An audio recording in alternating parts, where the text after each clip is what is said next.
Assalamualaikum warahmatullahi wabarakatuh. Waalaikumsalam warahmatullahi wabarakatuh. Selamat sore teman-teman. Saya dengan Dr. Ramadan. Hari ini kita akan berkenalan lebih jauh tentang urologi dengan Dr. Bagas, spesialis urologi. Ya. Apa kabar, Dok? Baik dok, selamat sore. Sore. Mungkin banyak yang belum tahu gitu ya, apa sih ranah urologi ini? Apa sih urologi itu artinya gitu ya? Kira-kira apa nih, Dok? Yang bisa di-sharing? Mungkin ini baru pertama kali ya ada urologi melakukan podcast di Sari Mulia ya.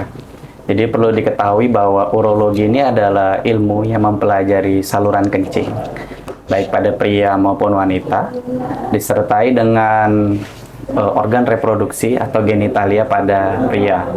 Jadi kita tuh ruang lingkupnya adalah saluran kencing, dari ginjal sampai kencing itu tersaring sampai keluar dia, beserta organ-organ genital pada pria. Organ genital pada pria meliputi penis, habis itu kantung zakar, dan organ-organ sekitarnya. Itu yang kita bidangi di bidang urologi sebetulnya. Jadi nggak terbatas cowok aja, Dok ya? Ya, untuk saluran kencing kita cowok dan cewek, tapi untuk genitalia eksterna kita hanya pada laki-laki saja. Oke, jadi cewek juga bisa konsul gitu ya? Boleh. Yang paling sering apa nih, Dok, ininya? Keluhan datangnya? Ya, jadi kalau penyakit urologi itu kita membidangi dari anak kecil sampai dewasa ada. Ya. Oke. Kalau pada anak kecil, kadang ada pasien datang dengan fimosis atau kulup yang tidak bisa ditarik. Kemudian ada parafimosis, kulup yang tidak bisa dikembalikan lagi. Kemudian ada juga kelainan-kelainan bawaan lain seperti penyempitan pada saluran kencingnya. Kemudian kita juga membidangi tumor-tumor, dari tumor baik dari ginjal, kemudian ada saluran kencing namanya ureter, sampai kandung kemih, hingga ke penis, semuanya bisa terjadi tumor. Kemudian kita juga membidangi kasus-kasus trauma pada saluran kencing, atau cedera pada saluran kencing, mulai dari cedera ginjal, ureter, kandung kencing, sampai ke penis.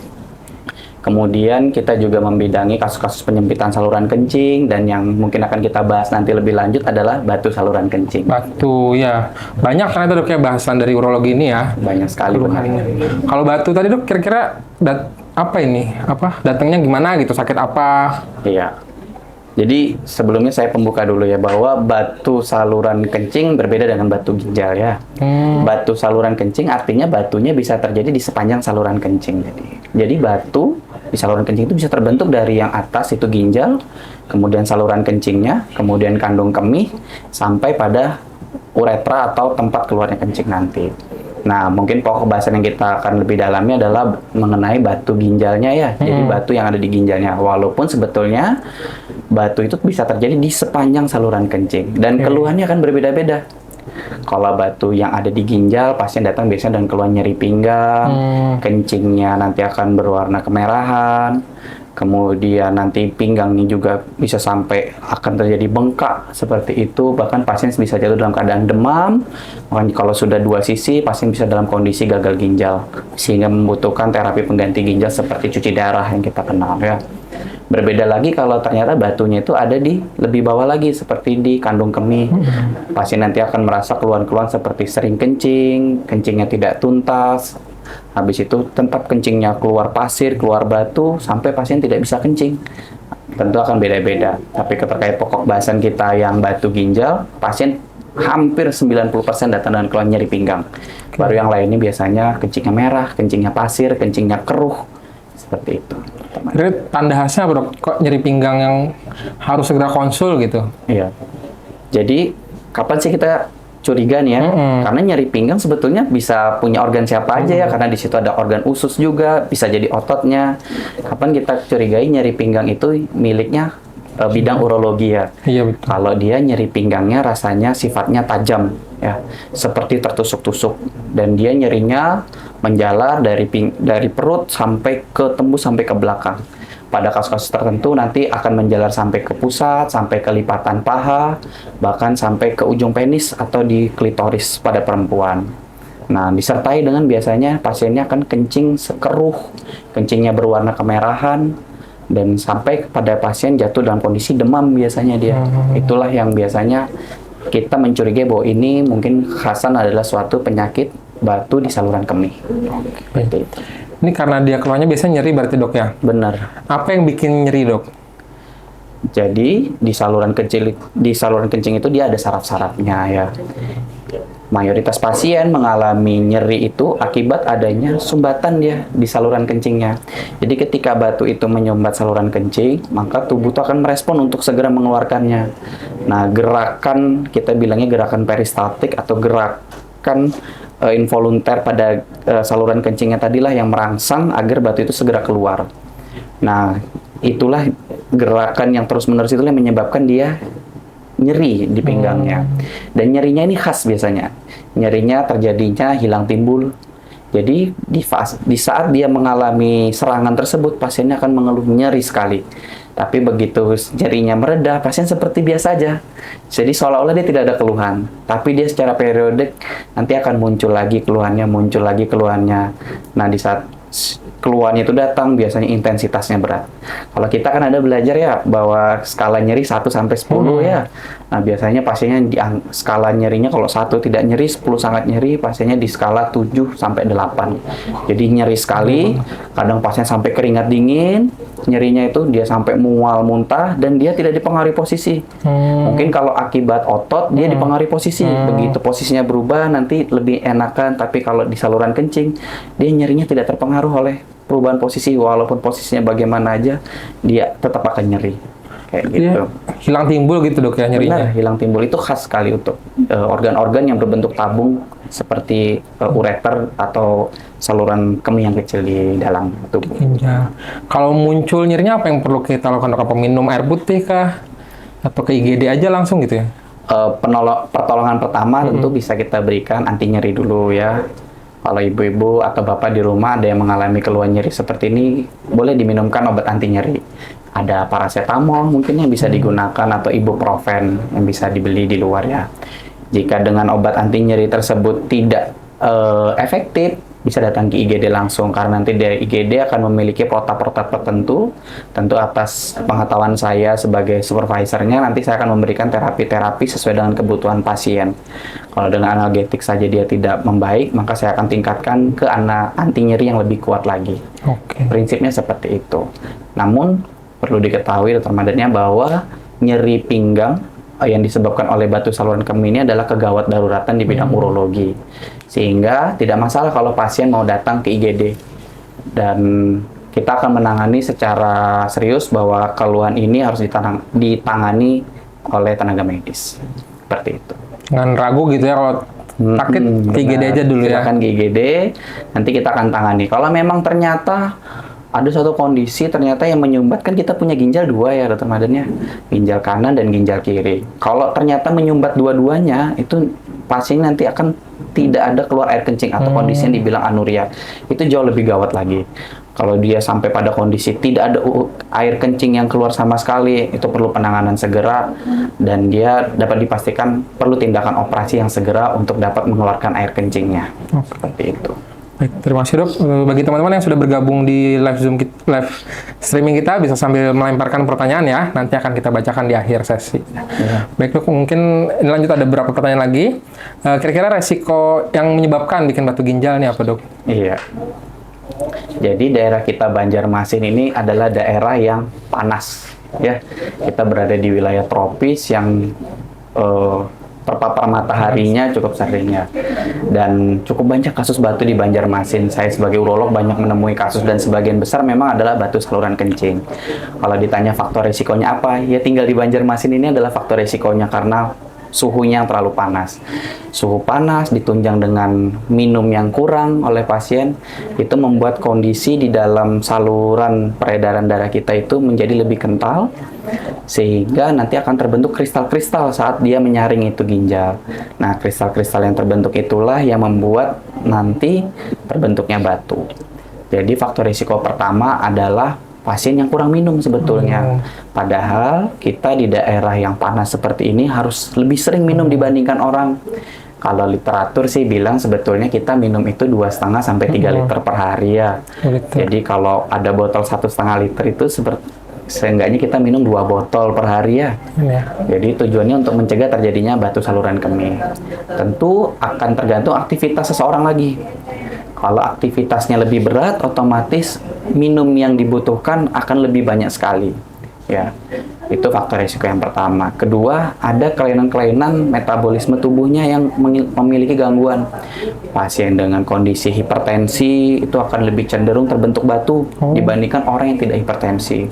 Orang yang memiliki kelainan diabetes mellitus atau kelainan metabolik tubuh itu juga akan berisiko lebih tinggi untuk terbentuknya batu.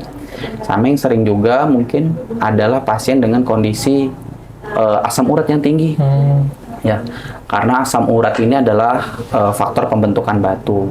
Jadi pasien yang banyak memakan yang seperti jeroan-jeroan, yang banyak mengandung purin, kalau kita belajar dulu ya. Jadi itu adalah faktor-faktor pembentuk batu. Orang dengan kadar asam urat tinggi yang tidak terkontrol, itu faktor risiko terbentuknya batu lebih tinggi dibandingkan orang yang tidak memiliki kondisi tinggi yang asam urat tadi. Seperti itu. Jadi asam uratnya lebih bahaya buat ginjal ya, bukan nyeri-nyeri tangan gitu ya. Nah, itu salah satu yang lain juga ya. Cuma kalau dia sampai terlalu tinggi asam uratnya itu, kita takutkan adalah kedua ginjal ini yang jadi bermasalah. Sebetulnya Tuhan itu menciptakan ginjal kita tuh sangat istimewa, Dr. Madan. Jadi Tuhan itu menciptakan backup kanan dan kiri itu dengan tujuan yang baik ya. Fungsi ginjal kan adalah menyaring darah, dengan produknya nanti adalah air kencing ya. Nah, ketika salah satu ginjal kita tidak berfungsi, kita masih punya backup satunya. Yang jadi masalah adalah kalau ternyata kedua ginjal kita ini memiliki batu. Nah, apalagi batunya yang menyumbat sehingga air kencingnya itu tidak bisa keluar.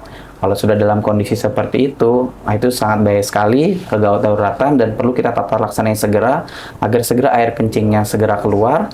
Karena kalau dibiarkan air kencing itu tidak bisa keluar dalam jangka waktu lama, dia bisa jatuh dalam kondisi chronic kidney disease atau gagal ginjal kronis, yang akhirnya bisa membuat pasien jatuh dalam kondisi perlu cuci darah atau bahkan perlu transplantasi ginjal. Seperti itu. Bahaya juga dok ya kalau nggak ditanganin ya. Benar. Pergi sampai kena dua ginjal. Di sini dok tadi ada dari Pian menyampaikan bahwa kalau darah tinggi pun beresiko lebih tinggi jadi batu ginjal gitu dok ya. Nah pada beberapa pasien darah tinggi, apa misalnya dibatasi minum, kira-kira tahu dari mana dok udah aman minumnya? Jadi kita indikator kapan seseorang itu cukup minumnya adalah kita bisa lihat dari warna urin. Jadi ketika kita minum yang banyak, kita bisa melihat warna urinnya ya. Kalau warna urinnya mungkin teman-teman di Instagram dari Sarimulya bisa lihat, ada di Google itu bisa lihat indikator-indikator warna urin, atau mungkin yang sering kencing di mall atau di bandara biasanya sudah ada ya kondisinya. Kalau dia kuningnya pekat menunjukkan bahwa dia dalam status dehidrasi. Tapi kalau dia kuningnya kuning jernih, terang, jadi kalau kita lihat sepintas gitu, kita bisa menembus bayangan yang ada di belakangnya, berarti itu kencing kita cukup, dalam artian minum kita sudah cukup. Jadi bisa kita artikan bahwa kondisi kita tidak dalam dehidrasi, yang merupakan faktor risiko terjadinya batu saluran kemih juga. Itu. Oh ya, jangan pernah takut juga pada pasien yang rutin minum obat darah tinggi. Ada anggapan di masyarakat bahwa kalau minum obat darah tinggi ginjalnya jadi rusak. Mungkin kayak gitu ya. Itu justru jangan dibalik ya. Justru dengan minum obat darah tinggi, dia justru menjaga ginjalnya agar terus dapat berfungsi dengan baik. Kalau Dr. Madan tahu bahwa penyebab gagal ginjal itu sebetulnya bukan batu ya, tersering. Orang yang membuat cuci darah, pasien-pasien itu adalah, yang pertama adalah diabetes, kedua adalah hipertensi, yang dimana dua-duanya tidak terkontrol. Jadi kalau dengan orang yang hipertensi atau diabetes atau kencing manis tadi rutin minum obat, itu adalah salah satu langkah untuk mencegah terjadinya gagal ginjal di kemudian hari. Jadi jangan berpikir pasien bahwa karena dia minum obat, maka itu dapat merusak ginjalnya. Bukan. Tapi dengan minum obat, dia justru menjaga ginjalnya agar terus berfungsi. Oke, jangan khawatir gitu ya. Iya. Asal dalam pengawasan dokter. Oke. Baik dokter. Kira-kira kalau makanan minum tadi yang mengandung purin dok ya, itu apa aja dok? Iya. Sebetulnya tidak hanya purin ya, jenis batu itu ada banyak. Di bidang urologi, kita setelah melakukan operasi pengambilan batu, Dr. Madannya, kita akan melakukan pemeriksaan analisa batu nanti. Dari analisa batu tadi akan kita tahu nih komposisinya apa yang dominan ya. Nah, dari komposisi yang dominan apa nanti kita bisa menentukan diet yang tepat untuk pasien. Tapi secara umum yang paling banyak itu adalah batu oksalat. Yang kedua adalah batu asam urat tadi. Meskipun ada banyak lah ya jenisnya, tapi yang paling banyak adalah oksalat dan asam urat. Kalau batu oksalat tadi banyak biasanya terdapat di kacang-kacangan, kayak gitu, minuman-minuman bersoda ya. Itu tentu itu jika dalam kondisi yang berlebihan dia. Yang kedua kalau dia tipe batunya asam urat. Asam urat ini banyak di jeroan-jeroan ya. Apalagi di kacang-kacangan juga, terutama melinjo biasanya orang-orang Banjarmasin ini ya. Nah itu jadi faktor resiko. Tapi tentunya makanan-makanan ini walaupun sebetulnya kita mengkonsumsi dalam jumlah yang banyak, selama kita minumnya juga akan banyak, itu juga akan terhindar dari batu ginjal ini. Jadi peran air di sini adalah pelarutnya dia.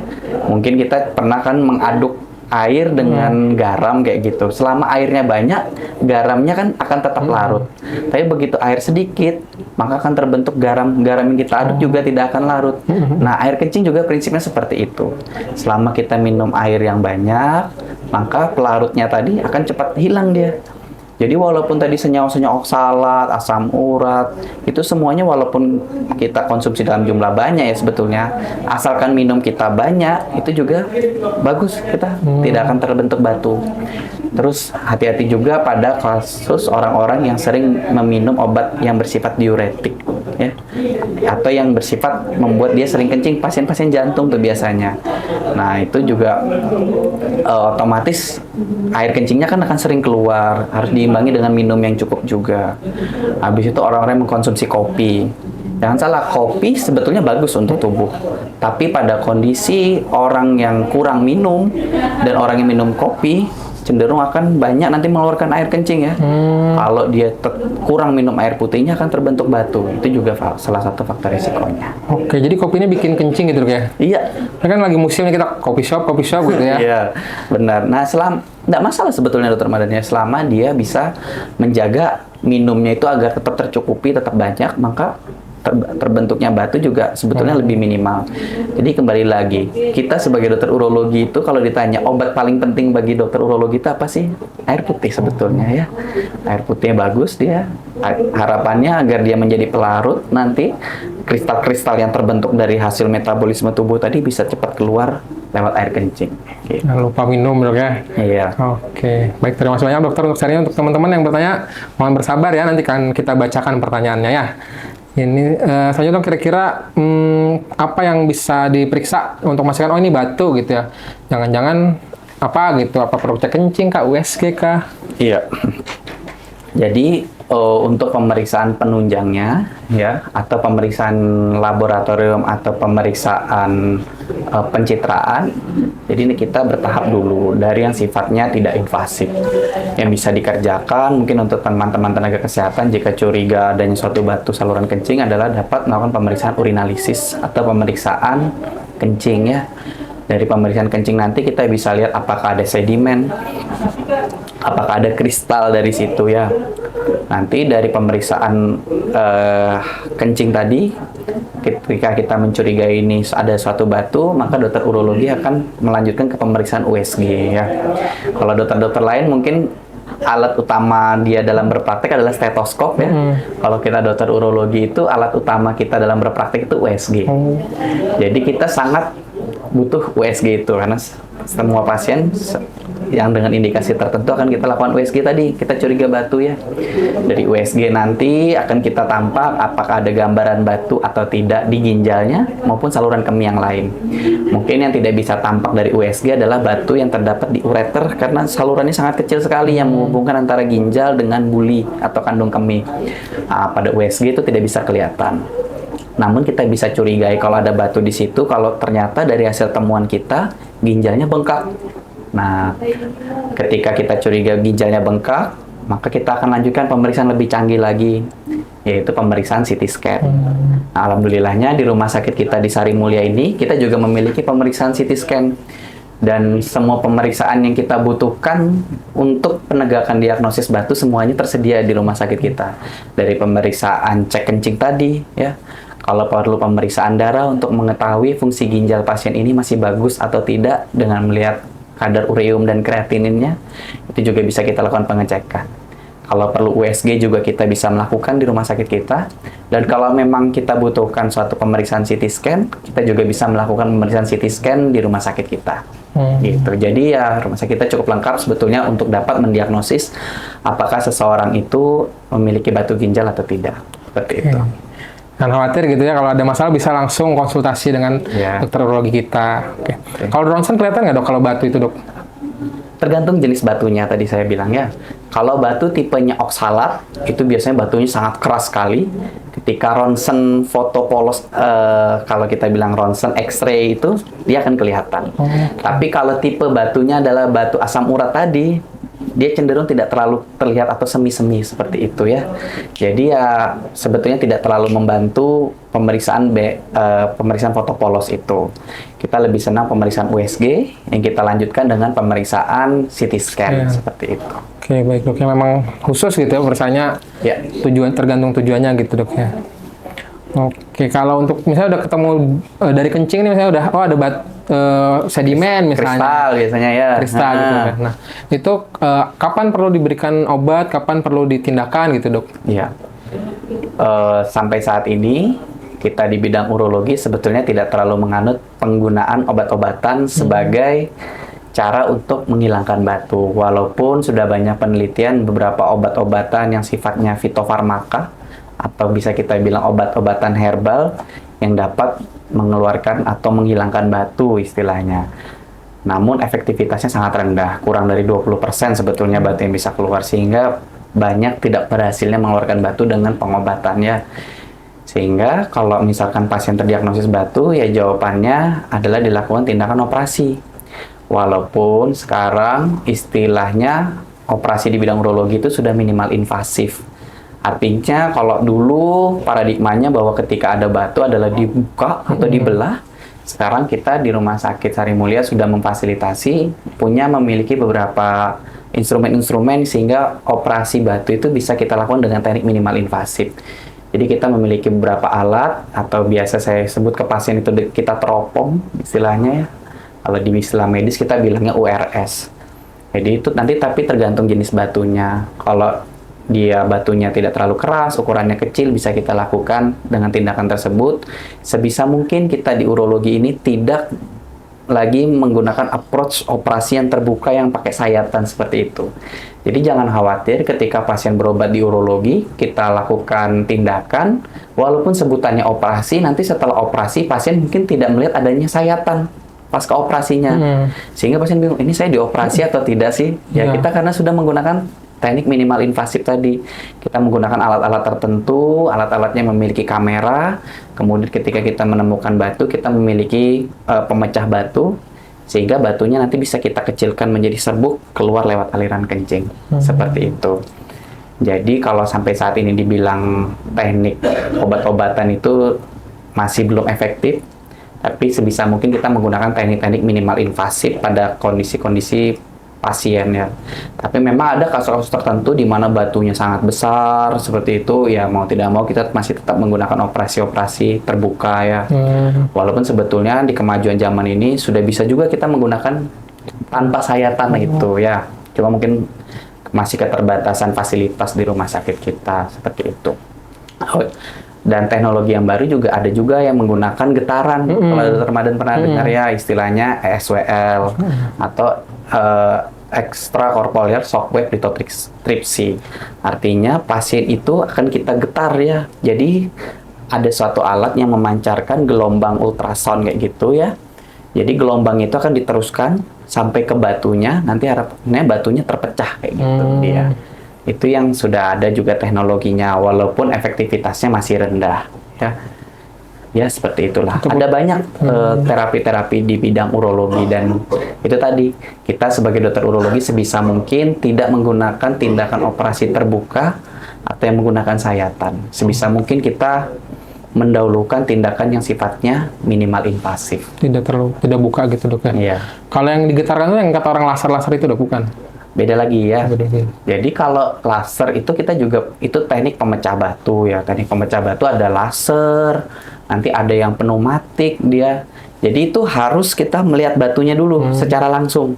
Sedangkan ESWL ini kita tidak bisa melihat batunya. Batunya dilihat dari luar dengan menggunakan bisa dengan USG, bisa dengan ronsen tadi kalau batunya kelihatan, baru kita getarkan dari luar. Sedangkan kalau laser tadi kita masuk dan lewat saluran kencingnya. Jadi kalau operasi urologi itu kita selalu masuk lewat saluran kencingnya, ya. Kalau pada laki-laki lewat muara yang ada di ujung penis, kalau pada perempuan lewat lubang yang ada di atas vagina. Nanti alat kita masuk dari situ, ya. Nanti kalau sudah kita melihat batunya, nah alat untuk memecah batunya nanti macam-macam. Ada yang menggunakan pneumatik atau menggunakan gelombang angin seperti itu, ada yang menggunakan gelombang suara, sampai yang paling maju adalah menggunakan gelombang laser, holmium atau thulium seperti itu. Canggih dok ya sekarang ya. Iya. Itu habis operasi bisa jalan ya dok? Iya benar ya. Jadi karena kita itu lebih utamanya adalah menggunakan pendekatan minimal invasif, maka lama rawatnya menjadi lebih singkat. Pasien menjadi lebih cepat mobilisasi, kemudian perdarahannya menjadi lebih minimal, dan pasien segera beraktivitas normal lebih cepat. Ya. Itulah keunggulan menggunakan teknik minimal invasif. Jadi kalau ditanya setelah operasi bisa jalan, ya perlu waktu setelah biusnya habis, pasien bisa beraktivitas seperti normal. Berbeda mungkin dengan paradigma lama yang harus dibelah. Kalau harus dibelah dan operasi yang terbuka seperti itu, maka ya otomatis masa rawatnya lebih panjang, habis itu masa penyembuhannya lebih panjang, perdarahannya akan lebih banyak, dan cost-nya juga akan lebih banyak pada akhirnya ke pasien. Seperti itu. Udah canggih sekarang dok ya. Izin dok, kalau misalnya habis tindakan, apakah perlu kontrol, perlu USG lagi dok? Tentu. Jadi kita ada istilahnya stone free rate atau rata kebersihan batu setelah pasca tindakan. Itu kita evaluasi. Teknik evaluasinya bisa macam-macam. Kita bisa melakukan USG ulang. Kadang kalau perlu kita bisa melakukan CT scan ulang untuk mengevaluasi. Kalau ternyata masih sisa batu, ya segera kita melakukan tindakan lain yang bisa kita lakukan apa. Kecuali memang batunya ukurannya sudah menjadi serbuk pasir kecil yang kita perkirakan sebagai dokter urologi bisa memperkirakan ini batunya akan bisa keluar secara spontan, ya tidak perlu kita lakukan operasi lagi. Tapi kita sebagai urologi harus memastikan bahwa pasien itu bebas dari batu sebetulnya ya. Kalau sudah dia bebas dari batu ya sudah selesai, tinggal dia rutin kontrol. Kadang ada literatur yang bilang tiap 3 bulan sekali atau 6 bulan sekali untuk dilakukan USG evaluasi ya. Karena pasien yang sudah terdiagnosis batu tidak menutup kemungkinan dia akan terbentuk lagi batu di kemudian hari. Oleh karena itu dia harus menjaga pola makannya, pola minumnya, aktivitasnya, dan rutin kontrol untuk mengecek kondisi ginjalnya. Kontrol dok ya, jangan lupa nggak kontrol ya. Baiklah. Terima kasih dokter. Mungkin kita lanjut ke pertanyaan nih dari beberapa teman-teman yang sudah bergabung. Yang pertama ini dari Mahmudah Makeup. Apakah nyeri pinggang sebelah kiri saja itu tanda-tanda batu ginjal? Ya, jadi seperti saya jelaskan tadi ya, bahwa di bagian perut sebelah kanan atau sebelah kiri itu tidak hanya organnya adanya ginjal saja ya. Bisa terjadi, kalau di sebelah kiri bisa jadi dia ada lambung juga di sana, ada otot juga di sana, ada usus di sana. Nah, nanti semuanya memang akan mengeluhkan nyeri pinggang, tapi nyeri pinggangnya berbeda-beda. Yang saya bilang tadi, kalau nyeri pinggangnya di saluran kencing, dia nanti akan diiringi dengan kencingnya berpasir, atau kencingnya kemerahan, kayak gitu. Kadang kencingnya keruh dia, terus pasien sampai kondisi demam. Dan nyerinya sifatnya dia menjalar. Jadi nyerinya dari pinggang, menjalar ke pusat, kelipatan paha, sampai kadang ke ujung penis atau ke ujung klitoris dia, paha bagian dalam juga. Nah, tapi kalau tidak ada tanda-tanda yang lain tadi, bisa kita curigai bahwa itu dari organ lain. Kalau tadi akibat perubahan posisi, biasanya terjadi akibat otot-otot di sekitar perut sebelah kirinya. Kalau dia biasanya nyerinya terjadi sebelum makan, itu bisa terjadi saat kelainan, bisa gastritis atau asam lambung yang lagi naik. Kalau dia diiringi juga dengan gangguan BAB, gangguan pasien tidak bisa kentut, bisa jadi itu akibat ususnya yang bermasalah. Sehingga tidak melulu bahwa nyeri pinggang sebelah kiri itu adalah punyanya urologi. Tapi yang bisa kita lakukan, berikan obat anti nyeri tadi. Kalau nyerinya belum mereda, silakan datang ke IGD. Nanti biar dokter IGD yang akan mencari atau melacak kira-kira ini arahnya ke dokter siapa. Oke. Baik, terima kasih dokter. Memang gejalanya sebenarnya ada kekhasan sendiri dok ya, Nah, dibandingkan penyakit yang lain. Oke, baik, ini ada pertanyaan lagi dari L. Airi. Bahayakah mengkonsumsi pil diet terus-menerus? Mungkin apakah takut batu ginjal mungkin dok ya, pil diet ini? benar. Saya pribadi belum tahu ya kandungannya pil diet itu seperti apa ya. Dan saya juga belum tahu apakah itu direkomendasikan sebetulnya ya oleh dokter. Cuma pada prinsipnya kita di bidang urologi baiknya mengkonsumsi obat-obatan itu adalah atas pengetahuan dokter ya. Karena kita tidak tahu apakah terdapat efek yang merusak ginjal. Karena ginjal ini adalah organ yang berfungsi untuk membuang racun. Dan obat itu adalah bagian dari racun kalau ternyata obat tersebut dikonsumsi tanpa sepengetahuan dokter. Sehingga hati-hati, takutnya akan membebani ginjalnya. Tapi kalau memang sudah atas sepengetahuan dokter, saya rasa yang penting dengan minum yang cukup, bisa 2,5 sampai 3 liter per hari dengan aktivitas yang sedang, maka faktor resiko terbentuknya batu menjadi minimal juga. Seperti itu. Penting obatnya di pengawasan dokter ya, jangan Benar, jangan asal sembarangan ya. pil dietnya ini. Iya, termasuk juga tadi pasien diabetes, pasien hipertensi. Jangan coba-coba tuh mengkonsumsi obat-obatan tersebut tanpa sepengetahuan dokter. Oh, aku sudah biasanya minum obat ini, jadi dia rutin, tidak pernah cek lagi, cuma rutin minum obatnya saja. Kita tidak pernah tahu apakah obat tersebut sudah cocok dosisnya untuk dia, apakah perlu ditingkatkan, apakah perlu dikurangi, seperti itu. Baik, terima kasih dokter. Mungkin ada pertanyaan lagi nih, mungkin sedikit bukan tentang batu ginjal tapi nggak apa-apa. Iya. Dari setengah ini, bagaimana bayi umur 19 bulan tapi skrotumnya 1 belum turun? Mungkin testisnya mungkin ya. Iya. Bagus ya ibunya ya. Jadi memang tadi saya bilang bahwa kita di bidang urologi juga membidangi selain saluran Ya. kencing, kita juga genitalia pada laki-laki ya. Itu adalah kelainan yang sering kita temuin juga pada anak kecil adalah testis tidak turun ya. Atau istilah medisnya adalah undescensus testis ya, UDT. Jadi testis itu normalnya dua-duanya harus ada di kantong zakar tuh ya. Dokter umum juga berperan itu ketika dia membantu persalinan, mungkin dia atau saat melakukan evaluasi di puskesmas kayak gitu, jangan lupa untuk menilai testisnya seorang laki-laki itu ada 2 atau tidak. Ketika ada salah satu atau dua-duanya tidak turun, itu menjadi aware bagi dia untuk segera merujuk ke dokter yang lebih kompeten. Kalau kita di bidang urologi, kita memiliki literatur bahwa kalau dia belum turun sebelum usia 6 bulan, kita tunggu sampai usia 6 bulan. Kalau dia sudah usia 6 bulan belum turun, maka harus segera kita lakukan operasi untuk menurunkan buah zakar tadi. Jadi golden periodnya itu idealnya itu diturunkan di usia 6 sampai 12 bulan ya. Kalau pada kasus tadi ibunya sampai 19 bulan, sebetulnya agak terlambat ya. Harus segera dia bawa ke fasilitas yang memiliki dokter urologi.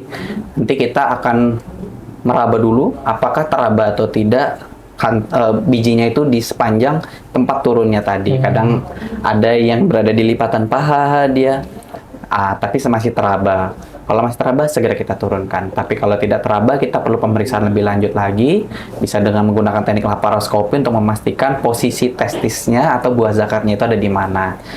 Tapi saran saya untuk ibu tadi adalah segera untuk bawa ke dokter urologi ya, untuk segera diturunkan. Karena usianya sebetulnya sudah cukup telat ya. Meskipun pada beberapa banyak kasus, bahkan ada yang sampai usia pubertas dia baru datang.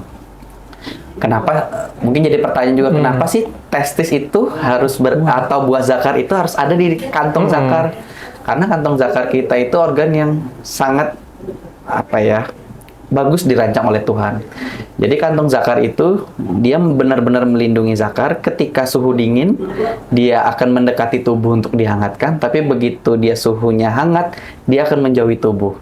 Itu sifatnya kantong zakar kita ya. Dia bisa melar dan dia bisa memendek mendekati tubuh. Nah, kalau dia tidak berada di situ, kita takutnya nanti suhu dari testisnya itu akan tinggi terus sehingga merusak sel-sel testis. Bahayanya apa? Ya pertama, kalau ternyata nanti sel-sel testis atau buah zakar itu berubah menjadi sel-sel yang sifatnya ganas. Kedua, bisa mengganggu fertilitasnya di kemudian hari. Itulah yang kita takutkan sebetulnya. Oke. Itu kira-kira tercover nggak dok pakai BPJS gitu misalnya?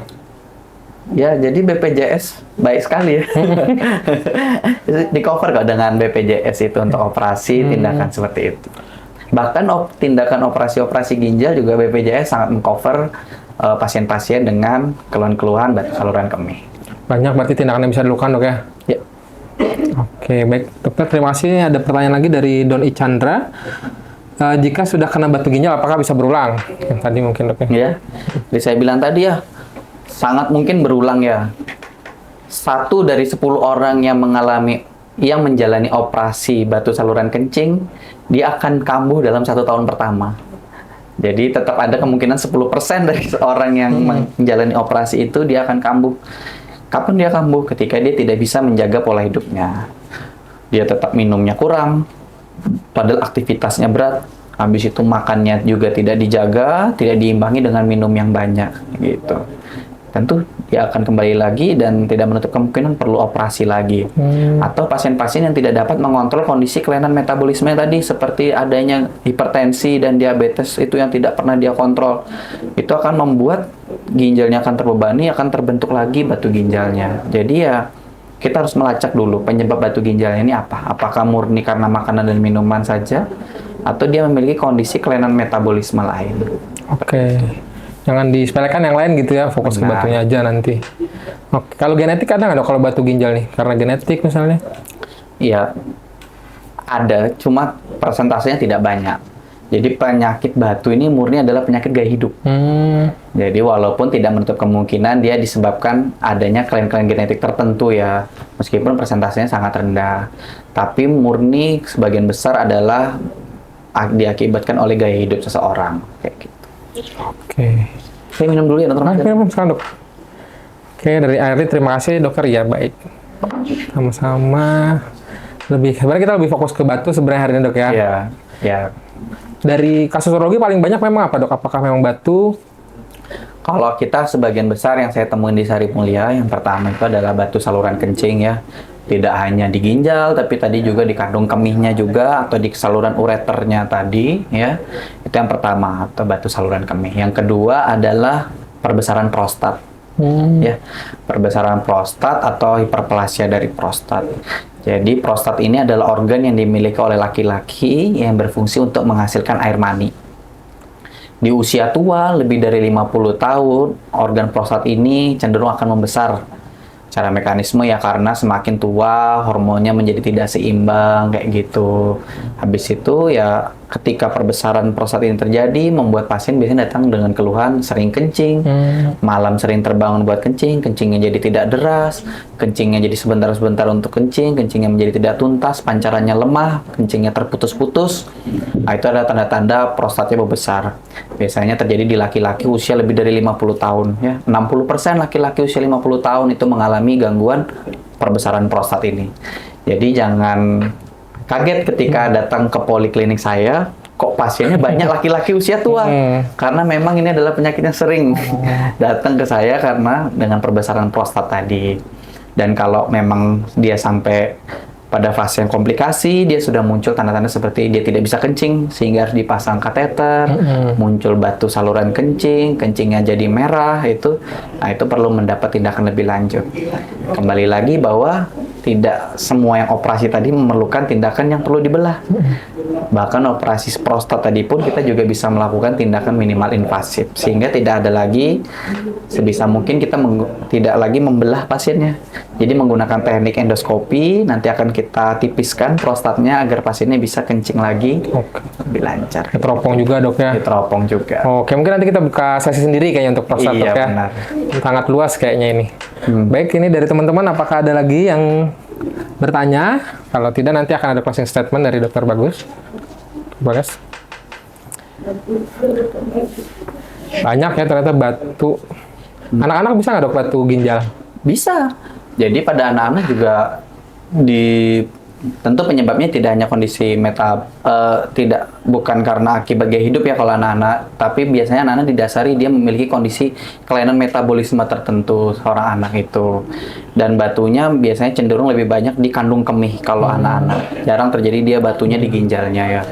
Dan pada anak-anak pun kita sebisa mungkin, apalagi anak-anak ya, kita menggunakan teknik kalau operasi kita menggunakan teropong juga walaupun salurannya lebih kecil, kita menggunakan pendekatan minimal invasif. Walaupun kejadiannya tidak sebanyak pada orang dewasa, karena ini ya tadi saya bilang bahwa ini penyakit gaya hidup ya. Kalau anak-anak yang punya kelainan metabolisme tertentu saja kayak gitu. Kalau ngerokok bikin batu ginjal nggak dok? Banyak kan yang ngerokok nih ya? Ya, saya rasa tidak ya, Oh. karena dia murni di saluran pernapasan saja ya. Tapi saya belum tahu apakah dia ada jurnal terbaru atau literatur terbaru yang bilang bahwa ada efeknya. Tapi setahu saya dia tidak memiliki efek ke saluran kencingnya kayak gitu. Tapi kalau merokok menyebabkan seseorang menjadi hipertensi, mungkin ada hubungannya. Ketika hipertensi nanti secara tidak langsung dia menjadi resiko terbentuknya batu ginjal. Kayak gitu. Tidak langsung dok Tidak ya. langsung. Baik dok, mungkin ada satu pertanyaan lagi dari Bas. Dok, dari seluruh tanda-tanda yang disebutkan, sebagian masyarakat awam berpendapat tentang prostat ini. Seperti kuku, pasti tumbuh di usia 45 tahun ke atas, sehingga tidak bisa dilakukan pencegahan. Apa ada pencegahan dok kalau prostat ini? Iya, saya sering menemui pasien seperti itu ya. Apakah prostat ini pembesarnya dapat dicegah? Memang banyak teori-teori yang berusaha untuk mencegah, katanya dia karena banyak makan makanan yang mengandung lemak. Tapi saya sendiri meyakini bahwa perbesaran prostat ini adalah hal alami yang terjadi pada seseorang ya, seperti uban. Kalau pada wanita dia akan menjadi menopause. Nah, seperti pada laki-laki ketika tua dia akan terjadi perbesaran prostat. Tidak ada yang bisa dicegah ketika prostat ini membesar ya, dan sebagian besar memang perbesaran prostat ini sifatnya jinak. Walaupun pada orang-orang tertentu bisa menjadi sesuatu yang ganas, tapi hampir sebagian besar dia perbesaran prostatnya jinak. Ya, tadi seperti yang disebut di statement dia bahwa sebetulnya ini tidak bisa dicegah ya. Tergantung keluhan yang dikeluhkan antara satu pasien dengan yang lain akan berbeda-beda. Kalau dia mengeluhkannya sampai berat, sampai timbul komplikasi seperti batu, kencingnya merah, maka perlu tindakan operasi. Tapi kalau dia hanya mengeluh kencingnya sering terbangun malam, habis itu kencingnya terputus-putus, bisa kita lakukan pemberian obat-obatan saja. Dan ada salah satu obat juga yang memiliki efek untuk mengecilkan ukuran prostat tadi. Ya, harapannya dengan mengkonsumsi itu kita dapat mengecilkan ukuran prostat sehingga pasien menjadi lebih nyaman, seperti itu. Berarti ada yang aman, maksudnya tidak semua gejala berbahaya gitu dok ya? Ya, benar. Jadi ada derajat-derajatnya juga dokter. Adanya. Jadi yang derajatnya ringan, yang dia tidak perlu mendapatkan terapi obat-obatan, cukup minum yang cukup untuk mencegah terjadinya infeksi kayak gitu. Tapi ada yang derajatnya lebih berat lagi, dia mengeluhkan sering terbangun malam sehingga tidurnya terganggu, atau dia sebentar-sebentar karena dia mungkin berprofesi sebagai supir, dia sebentar-sebentar harus ke WC, sangat mengganggu dia. Nah, itu perlu kita lakukan pemberian obat-obatan dulu. Tapi kalau sudah sampai yang lebih berat lagi, sehingga pasien tidak bisa kencing, terbentuk batu, kayak gitu, maka perlu tindakan operasi. Oke, nanti bisa konsultasi segera ya, Iya. bila ada keluhan yang dirasa mengganggu. Baik, mungkin ada lagi dokter yang nanya dok. Ya. Dari Ana, 15 MF, izin bertanya dok. Dari kasus orang yang mengalami overactive bladder, OAB, bagaimana terapi pengobatannya? Overactive bladder. Oke, jadi ini mungkin kita di luar konteks dari Iya, di batu luar ginjal konteks ya. Karena memang urologi sangat luas ya, walaupun memang batu ginjal tadi yang paling sering ya. Jadi ada satu kondisi namanya overactive bladder, di mana otot dari kandung kemih itu dia memiliki reaksi yang berlebihan, sehingga pasiennya biasanya datang dengan keluhan sering kencing, dia sebentar-sebentar setiap 30 menit sekali dia harus kencing. Habis itu dia tidak bisa menahan kencing sehingga kandung kemihnya itu tidak bisa terlalu melar, terlalu lebar. Efeknya tadi lagi dia seperti kencingnya tidak tuntas, di akhir kencing terasa seperti ada masih pengen kencing. Untuk terapinya sendiri dia bertahap nanti. Ada lini pertama dia untuk memperbaiki gaya hidup. Misalkan pasiennya gendut, kita minta pasien untuk menurunkan berat badannya. Habis itu kita minta dia untuk melakukan aktivitas-aktivitas fisik yang cukup agar berat badannya ideal tadi. Ya. Habis itu nanti kita juga edukasi pasien kalau dia memang rutin mengkonsumsi kopi, maka kita minta pasien untuk mengurangi kopinya karena kopi memiliki efek diuretik atau dia pengen kencing ya. Itu kita juga minta pasien untuk menghindari makanan-makanan atau minuman yang dapat mengiritasi buli. Ada cabai, ada teh ya. Itu coklat yang dapat mengiritasi buli sehingga bulinya menjadi lebih hiperaktif tadi ya. Itu. Kalau itu tidak bisa, kita masuk ke lini 2, yaitu pemberian obat-obatan. Nanti ada dari urologi, kita memberikan obat-obatan yang sifatnya agar bulinya menjadi tidak hiperaktif lagi ya. Nah, obat-obatan tersebut biasanya kita berikan, kita evaluasi selama 3 bulan pemberian. Jika dalam 3 bulan pemberian tidak ada perubahan lagi, nanti bisa kita lanjutkan lagi, kita bisa minta pasien untuk melakukan fisioterapi. Jadi ada nanti tindakan yang dilakukan oleh dokter rehab medik, kita punya dokter Bambang di sini. Beliau bisa melakukan tindakan stimulasi atau neuromodulasi ya. Jadi agar saraf-saraf di sana menjadi lebih tidak terlalu aktif lagi. Jadi pada prinsipnya sebetulnya ada beberapa metode lagi kayak gitu. Banyak dok ya ternyata tindakan yang bisa diberikan gitu dok ya. Pada pasien OAP benar. Normalnya berapa dok kandung kemih kita menampung kencing gitu? Ya. Normalnya seseorang itu berdasarkan literatur adalah 300 sampai 450. Ada yang bilang 350 sampai 450. Jadi kalau pasien dengan OAB tadi boleh dia ukur tuh dengan menggunakan botol ya kira-kira. Kalau dia hampir sebagian besar pasien dengan OAB tadi, kencingnya paling dia di angka 50 sampai 100 dia pengen kencing sudah. Karena bulinya terlalu aktif. Harusnya di volume seperti itu dia belum mengirim ke otak bahwa ini pengen kencing. Tapi pada orang yang hiperaktif tadi, hiperstimulasi tadi, overaktif, dia kan sudah pengen kencing nih. Padahal normalnya orang itu pengen kencing ketika volumenya itu sudah 300 sampai 450. Gitu. Ini biasanya lebih sering perempuan atau laki-laki dok? Sebagian besar pasien saya sampai saat ini sih banyak perempuan ya yang mengalami overactive bladder. Kausanya sendiri sebetulnya tidak jelas. Ada yang bilang karena dia melahirkan secara normal, di mana dia lama keluarnya bayinya itu membuat saraf-saraf di sana terganggu. Tapi penyebabnya sebenarnya belum jelas. Oke, bisa mengenai siapa aja berarti dok ya? Bisa mengenai siapa aja. Oke, baik, terima kasih banyak dokter atas penjelasannya. Ini udah di luar tentang batu ginjal kita ya. Udah nggak apa-apa. Mungkin dari dokter ada closing statement dok? Iya, kita mungkin pertama terkait bidang urologi adalah bidang yang mempelajari saluran kencing baik pada pria pada wanita dan juga genital pada laki-laki. Sehingga jika ada pasien yang memiliki gangguan baik saluran kencing maupun genitalia pada pria, silakan datang ke dokter urologi. Kita di urologi menangani berbagai macam penyakit, baik dari kelainan di saluran kencing, batu, prostat membesar, maupun tumor di saluran kencing dan cedera pada saluran kencing juga akan kita tata laksanai. Kemudian terkait batu ginjal adalah penyakit yang sering terjadi di bidang urologi. Dan dia dapat membuat gangguan pada seseorang dan membuat tidak nyaman karena nyeri yang sifatnya sangat mengganggu. Oleh karena itu, ketika pasien yang mengalami keluhan nyeri pinggang tembus sampai ke belakang, rasanya seperti ditusuk-tusuk, hilang timbul, dengan skala nyeri yang sangat tinggi, silakan datang berobat untuk dapat kita telusuri apakah terdapat gangguan baik berupa batu ginjal ataupun batu saluran kemih lainnya. Untuk pencegahannya, silakan pasien dapat melakukan minum air putih 2,5 sampai 3 liter per hari pada kondisi aktivitas sedang ya. Tentu jika aktivitasnya lebih berat, minumlah yang lebih banyak. Mungkin itu saja. Baik, dari saya. Terima kasih banyak dokter.